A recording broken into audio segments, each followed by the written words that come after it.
Welcome back. সকলকে স্বাগত জানাই আমাদের এই চ্যানেলে। এসবিএসের আজকের এপিসোডে আপনারা শুনবেন অদ্ভুত কিছু ঘটনা। আমি সন্দীপ আছি আপনাদের সাথে। শুরু হচ্ছে এসবিএসের আজকের এপিসোড। আমরা সকলে ভূতের গল্প শুনতে খুব ভালোবাসি, তো সেই রকমই একটা ভূতের গল্প নিয়ে আজ আমি আসছি সন্দীপ আপনাদের গল্প শোনাতে। তো গল্পটির নাম হলো শ্মশান।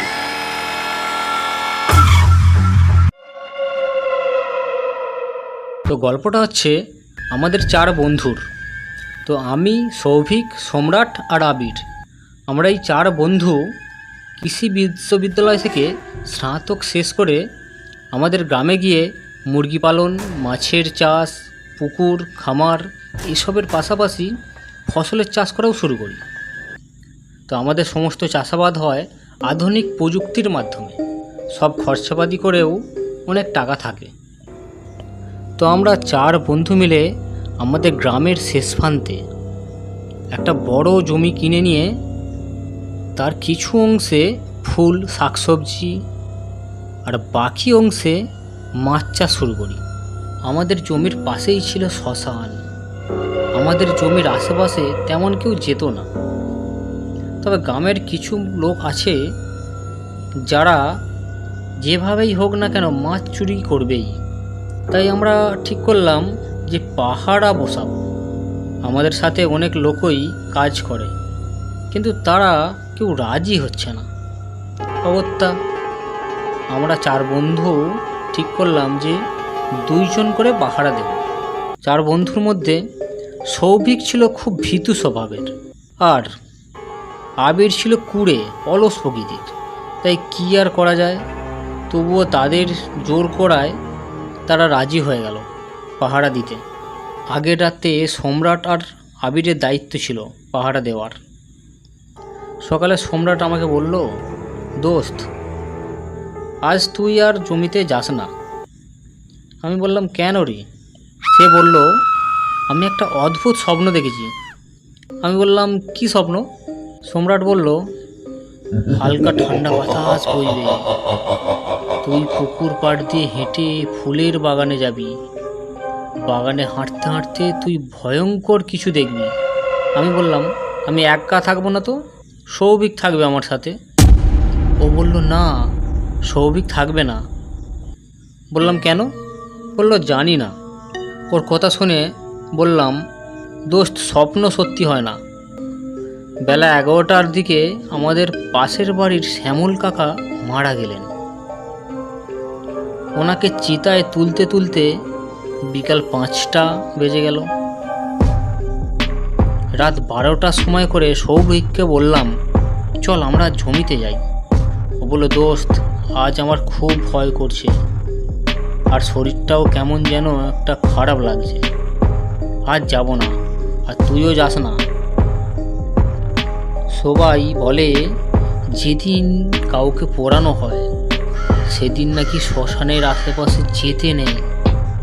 আমি বললাম, তোর কিছু হবে না। এই বলে আমি চলে গেলাম। কিন্তু সেখানে যাওয়ার পর আমার কেমন যেন গা ছমছম করছিল, ভয় লাগছিল। তখন মনে হচ্ছিল এখানে না এলেই মনে হয় ভালো হতো আজ। শ্যামল কাকার চিতার আগুন তখনও পুরোপুরি নেভেনি। হঠাৎ করে সেই সময় প্রচণ্ড বৃষ্টি আরম্ভ হলো। তখন শ্যামল কাকার চিতার ওপর যেন কিছু একটা নড়ল। দেখলাম বৃষ্টির জল পেয়ে আগুন নিভে গেছে, আর তার ওপর অদ্ভুত কিছু একটা বসে আছে। আমি ভাবলাম শিয়াল হবে হয়তো, কিন্তু কাছাকাছি যেতে আমি যা দেখলাম তা দেখে আমার শরীর কাঁপতে লাগলো। হঠাৎ করে আমার সারা শরীর যেন কেঁপে উঠল। আমি যেন দূর থেকে দেখতে পাচ্ছি যে চোখ দুটো বড় বড় লাল জ্বলছে, যেন আমাকে ডাকছে হাত দিয়ে। আমার সারা শরীর কাঁপছে। সেই সময় জানি না কি হলো, যেন টর্চের আলোও জ্বলছে। অদ্ভুত এক শব্দ আমার দিকে যেন ধেয়ে আসতে লাগলো। আমি যেন চিৎকার করে বলতে চাইছি যে আমাকে কেউ বাঁচাও, আমাকে কেউ বাঁচাও। কিন্তু সেই রাত 2টোর সময় সেই সময় কেউ ছিল না। একদিকে শ্মশান, অন্যদিকে এই রাত। সেই সময় আমার এটাই মনে হচ্ছিল যে আমি কেন এসেছি আজ। এই বলতে বলতে আর ওখানেই আমি অজ্ঞান হয়ে পড়ে গেছিলাম। জ্ঞান ফিরতে দেখি সম্রাট, সৌভিক, আবির আমার পাশে বসে। আমি ওদের জিজ্ঞাসা করলাম যে আমার কি হয়েছিল। ওরা বলল, সেদিন রাতে তোকে ঘরে না দেখতে পেয়ে ভোরের আলো ফোটার সাথে সাথে আমরা বাগানে যাই, আর সেখানে গিয়ে তুই অজ্ঞান হয়ে পড়ে আছিস। আজ 3 দিন পর তোর জ্ঞান ফিরল। কি হয়েছিল বলতো? আমি বললাম সব কিছু। ওই দিন রাত থেকে আমার প্রচণ্ড জ্বর হলো। আমার সুস্থ হতে অনেক দিন লাগলো। ওই দিনের পর থেকে আমরা আর কেউ রাত জেগে পাহাড়ে দিতে গেলাম না। তো আপনারা শুনছিলেন চ্যানেলের প্রথম ভৌতিক কাহিনী শ্মশান। এইরকম আরও ভৌতিক কাহিনী শোনার জন্য চ্যানেলটি সাবস্ক্রাইব করে রাখুন। এবার পরবর্তী ঘটনা শোনাবো, আরও একটি ভৌতিক কাহিনী। বিশেষ অনুরোধ, আমাদের চ্যানেল সন্দীপ স্ক্যারি স্টোরিকে সাবস্ক্রাইব করুন। আপনাদের সহযোগিতা ও ভালোবাসা আমাদের ভিডিও বানাতে সাহায্য করে। ধন্যবাদ। অনেক বছর আগে, হ্যাঁ দেখতে গেলে প্রায় 15 বছর আগের কথা, আমাদের বাড়ি আসার জন্য 2 দিক দিয়ে রাস্তা আছে, কিন্তু রাস্তাগুলো চওড়া হলেও এক একটা জায়গায় বাঁশ গাছ, নিম গাছ, বেল গাছ, এইসব গাছ এমনভাবে ঘিরে রয়েছে যে রাস্তার সেই জায়গাটা সূর্যের আলো প্রবেশ করতে পারে না। অন্ধকার লাগে দিনের বেলাতে। আসলে ওখানে ভয়ের আরও একটা কারণ হলো, আগে যেহেতু শ্মশান অনেক দূরে ছিল, তো কোনো বাচ্চা মারা গেলে ওখানে কবর দিয়ে রাখা হতো। তো আমি বরাবরই এইসব রাস্তা ছেড়ে ফাঁকা মাঠের রাস্তা দিয়েই যাই। আসলে আমি গ্রামের ছেলে, তো মনে সাহস থাকলেও ঠাকুমার কাছে বা বাড়ির বড়দের কাছে ভূতের গল্প অনেক শুনেছি। তাই নিম গাছ, বেল গাছ, এইসব গাছে ভূত পেতনি থাকে এই একটা ধারণা হয়ে গেছিল।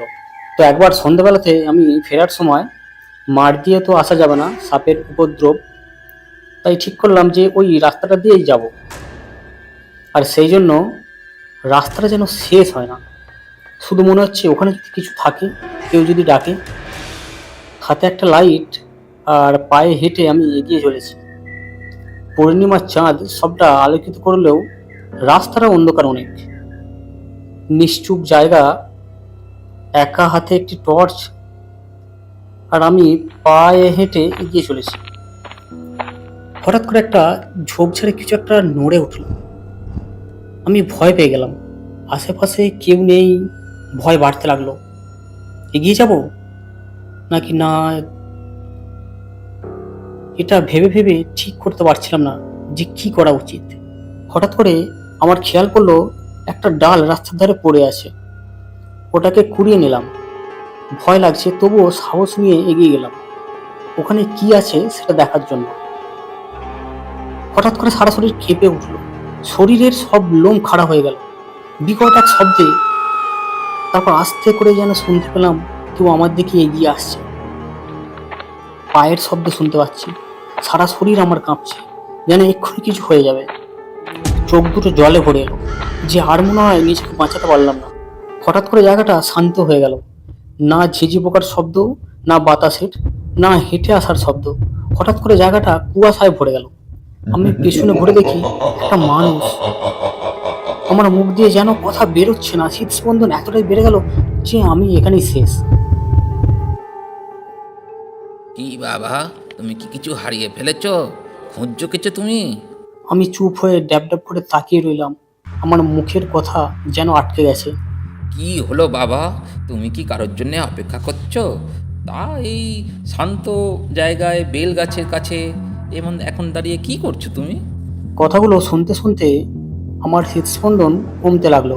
আমি বললাম, না দাদু, আমার এই সামনের পাড়ায় বাড়ি। আমি বাড়ি ফিরছিলাম, আমাকে একটু এগিয়ে দেবেন? কেন নয়, চলো তোমাকে আমি এগিয়ে দিচ্ছি। এই বলে লোকটি আমার পাশে পাশে হাঁটতে লাগলো। কিন্তু অদ্ভুত ব্যাপার হলো, জায়গাটা কুয়াশা কেন ছিল বুঝে ওঠার আগেই একটা অন্য প্রশ্ন আমার মাথাতে ঘুরছিল, যে ওনার মুখ আমি ভালোভাবে কেন দেখতে পাচ্ছি না, কুয়াশা, তাই পাও দেখা যাচ্ছে না। তো উনি বলতে লাগলেন, এই জায়গাতে অনেক মানুষকে মাটি খুঁড়ে পোতা হয়েছিল, তাই অনেকে ভয় পায়, কিন্তু এই জায়গাতে তেমন কিছুই নেই। আমি মনে মনে ভাবছি আমাকে এইসব কথা কেন শোনাচ্ছে। দেখলে, কথা বলতে বলতে জায়গাটা পেরিয়ে এলাম। ধন্যবাদ দাদু। এটা বলে যেই ওনার মুখের দিকে তাকালাম, আমি যেন আকাশ থেকে বললাম, বড় গোল গোল লাল চোখ, আর মাথার উপরে দেখি একটি বড় বেলগাছ। কুয়াশা অনেকটা সরে গেছে, ওনার পা দুটো দেখা যাচ্ছে না, মনে হচ্ছে বাতাসে ভাসছে দুটো পা, আর চাদরে ঢাকা দেওয়া হাত দুটো বার করে আমার দিকে আসছে। আমি চিৎকার করে বলতে চাইছি, আমাকে কেউ বাঁচাও, কিন্তু গলা দিয়ে কোনো শব্দ বেরোচ্ছে না। হাতগুলো যত আমার দিকে এগিয়ে আসছে, আমার গলা যেন ততই ঝরে ঝরে ব্যথা করছে, সারা শরীর ঘেমে যাচ্ছে, হৃদস্পন্দন এতটাই বেড়ে গেছে যে আমি চেয়ে থাকতে পারছি না। ওই বড় লাল চোখ দুটো আমাকে যেন গিলতে আসছে, হাত দুটো যেন আমার গলা টিপতে আসছে। আমি আর কিছু বুঝে ওঠার আগেই এরপর চোখ খুলে দেখলাম আমি বিছানায় শুয়ে। কিছু চেনা জানা মানুষ আমাকে ওখানে অজ্ঞান অবস্থায় পড়ে থাকতে দেখে বাড়িতে দিয়ে যায়। সারা রাত আমি চোখ খুলিনি। আমাকে সকালে জিজ্ঞাসা করে যে কি হয়েছিল। আমি সমস্ত ঘটনা সকলকে বলার পর ওখানে অনেক পূজাপাঠ করে মানুষ যাতে ভয়ের কবলে না পড়ে, মানুষ যাতে ভূতের কবলে না পড়ে, তার জন্য ওখানে গিয়ে কবরে রাখা সকল আত্মাকে গোয়াতে গিয়ে উদ্ধার করা হয়। শুনলেন আজকের গল্প বাঁশবাগানে কবর দেওয়া লাশ। এইরকম আরো গল্প শুনতে আজই সাবস্ক্রাইব করুন আমাদের চ্যানেল সন্দীপ স্ক্যারি স্টোরি। আজকের গল্পটি ভালো লাগলে অবশ্যই লাইক ও শেয়ার করবেন, অবশ্যই চ্যানেলটি সাবস্ক্রাইব করবেন। আর যদি কেউ গল্প পাঠাতে চান অবশ্যই যোগাযোগ করুন, আমি সন্দীপ গল্পটি পাঠ করে শোনাবো। দেখা হচ্ছে পরের শনিবার, চ্যানেলটি সাবস্ক্রাইব করে রাখুন। এবার পরবর্তী ঘটনা শোনাবো, আরও একটি ভৌতিক কাহিনী। বিশেষ অনুরোধ, আমাদের চ্যানেল সন্দীপ স্ক্যারি স্টোরিকে সাবস্ক্রাইব করুন। আপনাদের সহযোগিতা ও ভালোবাসা আমাদের ভিডিও বানাতে সাহায্য করে। ধন্যবাদ। আজকের গল্প পোড়োবাড়ির দক্ষিণ দিকের ঘর। গল্পটি রহস্য ও রোমাঞ্চে ভরপুর হতে চলেছে, তাই শুনতে থাকুন পোড়োবাড়ির দক্ষিণ দিকের ঘর। কাজের সূত্রে আমাকে একবার যেতে হয়েছিল ঝাড়খণ্ড।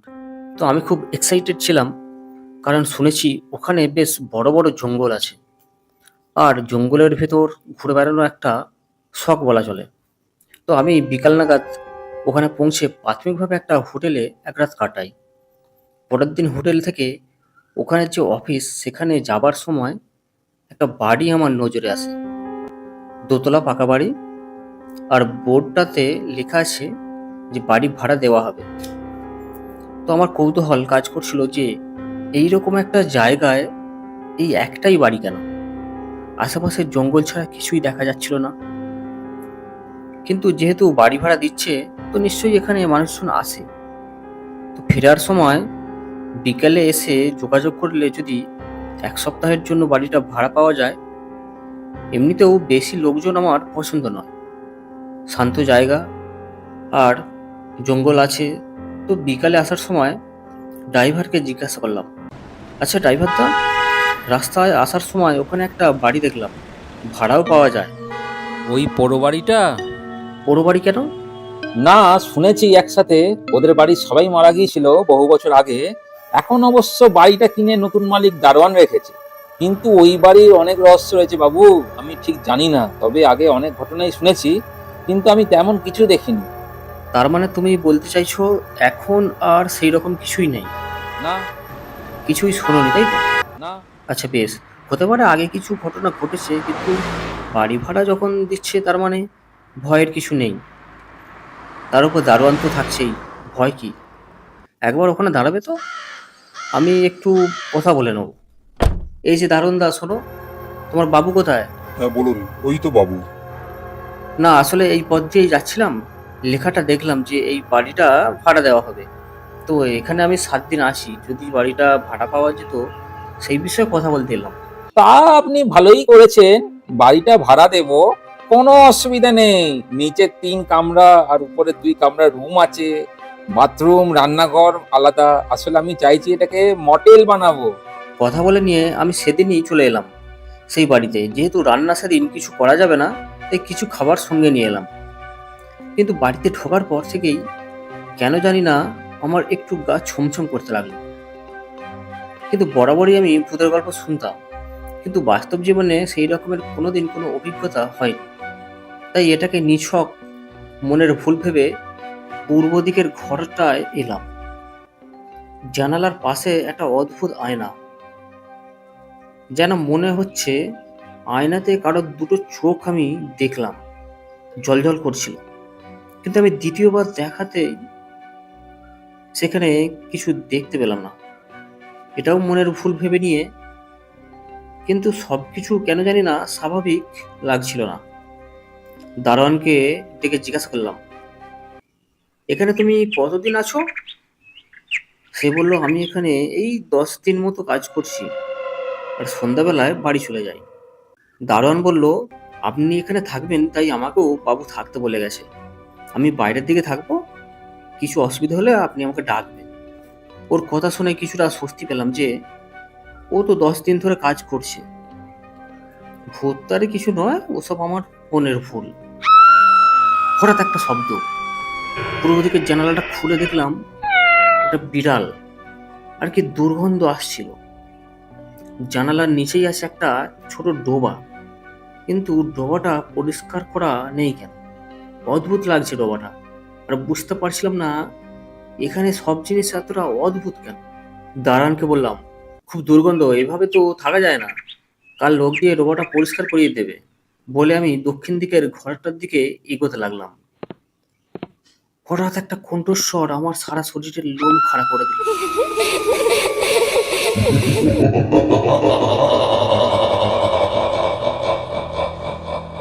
আমি রীতিমতো ভয় পেয়ে গেছি। আমি যত এগোনোর চেষ্টা করছি, তত আমাকে কেউ যেন পিছনের দিকে টেনে ধরেছে। আমি চিৎকার করছি, বন্ধু বন্ধু, কোথায় গেলি বন্ধু? দেখলাম নিজেকে হালকা লাগছে। চারিদিকে তাকিয়ে দেখছি কেউ তো নেই এখানে। এমনটা তাহলে কেন হলো? মন্টু এসে বলছিস, কি হয়েছে বাবু? মন্টু, তুমি এখানে অস্বাভাবিক কিছু দেখতে পাচ্ছ কি? না তো বাবু, আমি শুধু জানি হাত দেবো না, কেউ আমায় কিছু করবে। এটা আবার তোমার কেমন কথা? কোনো জিনিসে হাত দেবো না, কেউ আমার কিছু করবে না? এই মন্টু, তুমি এভাবে কথা বলছো কেন? ওর কথাটা শুনে আমার হৃদস্পন্দন বেড়ে গেল। ও বাবু, কি হচ্ছে আপনার? আচ্ছা ঠিক আছে, কি যে হচ্ছে আমার সাথে। আচ্ছা, ওই দিকের ঘরটায় কি আছে মন্টু? আচ্ছা, লাইটগুলো জ্বালাও, সন্ধ্যা হতে চলেছে। অদ্ভুতভাবে কোনো লাইট জ্বালানো গেল না, অথচ সারা বিকালটায় কারেন্ট ছিল, আর বারান্দার একটা বাল্বও জ্বলছিল। কিন্তু সন্ধ্যার পর বাড়িতে কোনো লাইট জ্বালাতে পারলাম না, কত চেষ্টা করেও। কিন্তু আমার কৌতূহল বাড়ছে, কি আছে ওই দক্ষিণ দিকের ঘরটায়। আচ্ছা, তুমি একটা লাইট সাথে রাখো। হঠাৎ একটা কণ্ঠস্বর, যাও মন্টু, একটা লাইট নিয়ে আসো। দুজনে লাইট নিয়ে এগিয়ে যেতে লাগলাম। এখানে তো কোনো কিছুই নেই, চোখে পড়ছে না। তাহলে কোনো মহিলা কণ্ঠস্বর আসছে কোথা থেকে?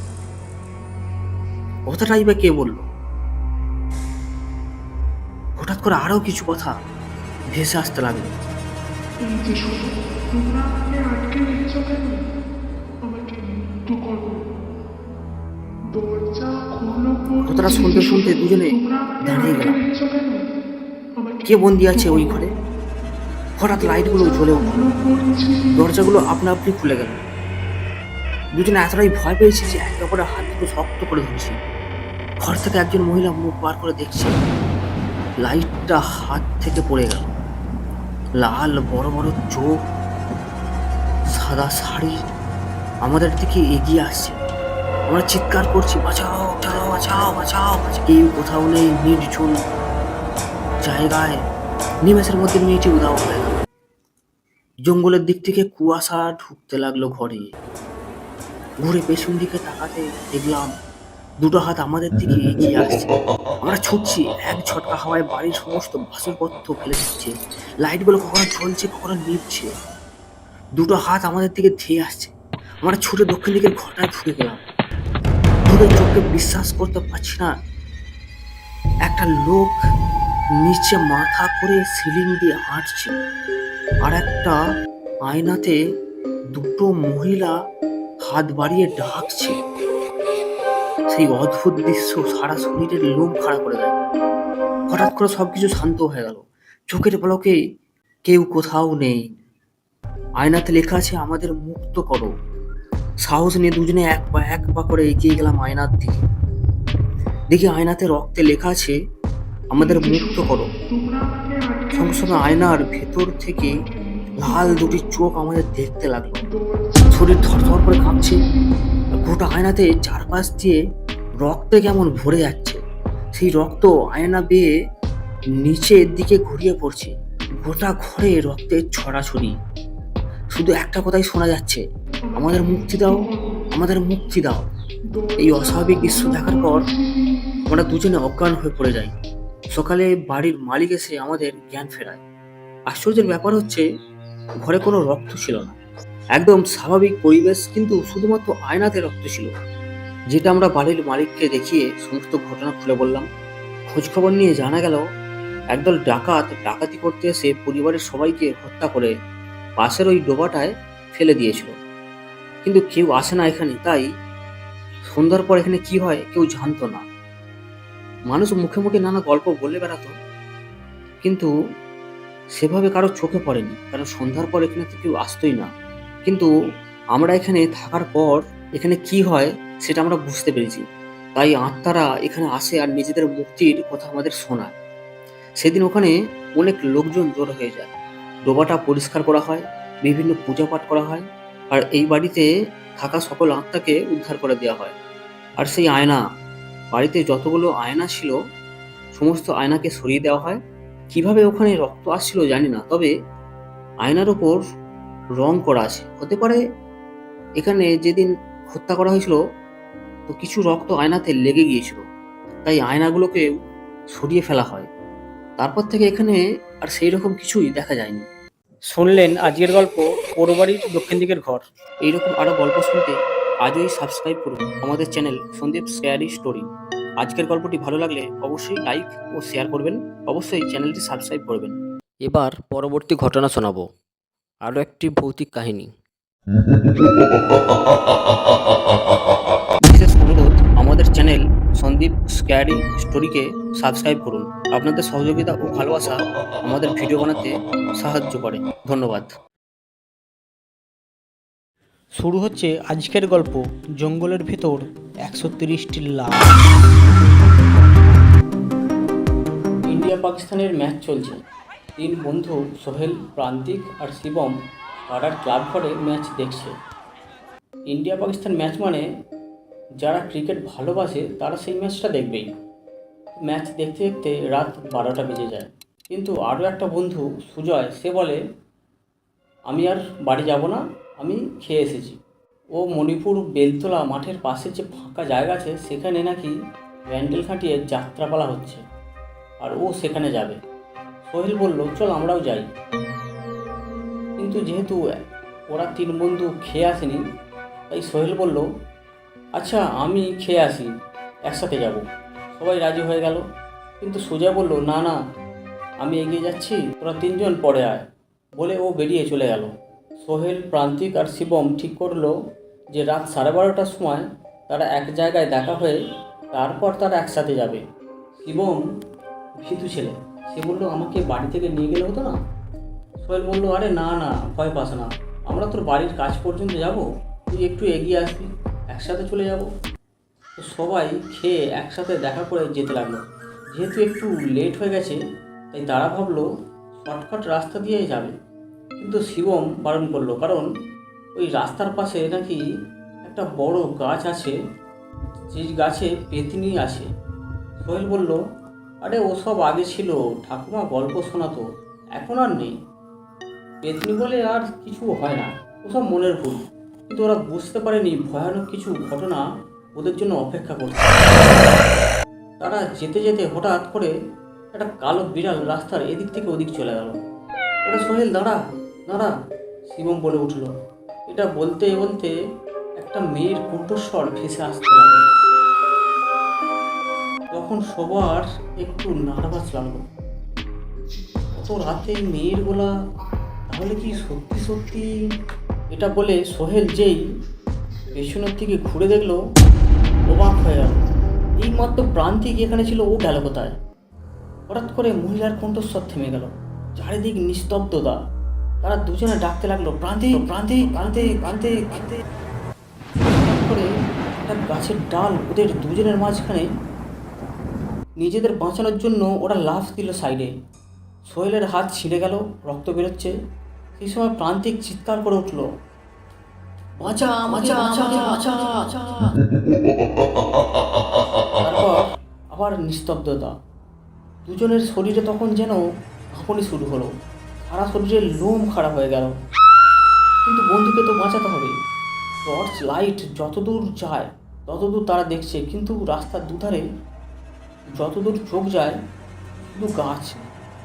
আবার সেই মহিলা কণ্ঠস্বর, আয় আমার কাছে আয়, জীবন আছে যতক্ষণ, আয় দেব তোদের বিসর্জন। সোহেলের হাত দিয়ে রক্ত ঝরছে, আর শিবমের সারা শরীরে কাঁপ দিচ্ছে। আবার নিস্তব্ধতা। এবার জোরে জোরে চিৎকার করছে, বাঁচা বাঁচা বাঁচা বাঁচা বাঁচা। ওরা শব্দের পিছু নিল, যে দিক থেকে শব্দ আসছে ওরা সেদিকে ছুটে গেল। গাছপালা ডিঙিয়ে ডিঙিয়ে সামনে কোনো বাধা মারল না, তার ফলে তারা বারবার পড়ে গেল, শরীরের নানা অংশে ছিঁড়ে গেল। কিন্তু ওরা গিয়ে যে জায়গায় উপস্থিত হলো, ওটা আরও ভয়ানক একটা বিশাল বড় গাছ, আর সেই গাছে প্রান্তিক উল্টো হয়ে ঝুলছে।